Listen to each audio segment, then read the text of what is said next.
বৌমাকে নিয়ে চলে এসছি। হে রে রে, আমার বৌমাকে আজ কত সুন্দর লাগছে। ওরে আমার মধু। মা ভালো আছেন? এতক্ষণ ভালো ছিলাম না মধু, তোমাদেরকে দেখে ভালো হলাম। আমার ঘরের লোক কি ঘরে ফিরে এসছে। কি গো, নতুন বৌমাকে বাইরে দাঁড় করে রাখবা না ঘরে নিয়ে কিছু খাওয়া দাওয়ার ব্যবস্থা করবা? হ্যাঁ এক্ষুনি করছি, চলো মা ঘরে চলো। এই বাজা, তুই কি করে ভাবলি আমার ছেলেকে ফাঁসিয়ে এই বাড়িতে রাজত্ব করবি?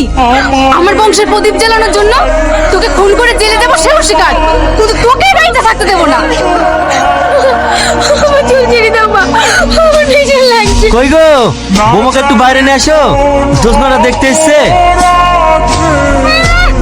এই বাজাকে আবার দেখতে এসছে। এই চ।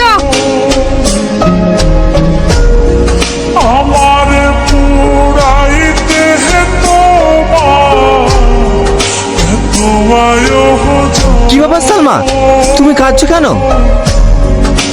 না না তেমন কিছু হয়নি। দেখ না বাবু, বৌমাকে একটু ভালোবেসে আদর করছিলাম তো, তাই মার কথা ভেবে কষ্ট পাচ্ছি। এতে কষ্ট পাওয়ার কি আছে? আমি তো তোমার মায়েরই মতো। হে তোর রোদা তো কি সুন্দর রে, একদম পুতুলের মতো। দেখতে পুতুলের মতো, জীবনে ছেলে পেলে হবে নাকি? ও বাজা, তুই কি বললি? আমার বৌমা বাজা? আমার বৌমা বাজা হলেও না আমার ঘরের লক্ষ্মী। এই বেরিয়ে যা আমার বাড়ি থেকে। এই চ, বাজা বলেছি বলে পায়ে ফুসকা পড়ে গেছে, এই বাড়িতে জীবনে আসবো না। দেখো দিদি, লোকের কথা শুনে তুমি কেন কাঁদছো? আমার পরিবার তোমার সাপোর্টে আছে। মা, সালমাকে ঘরে নিয়ে যাও।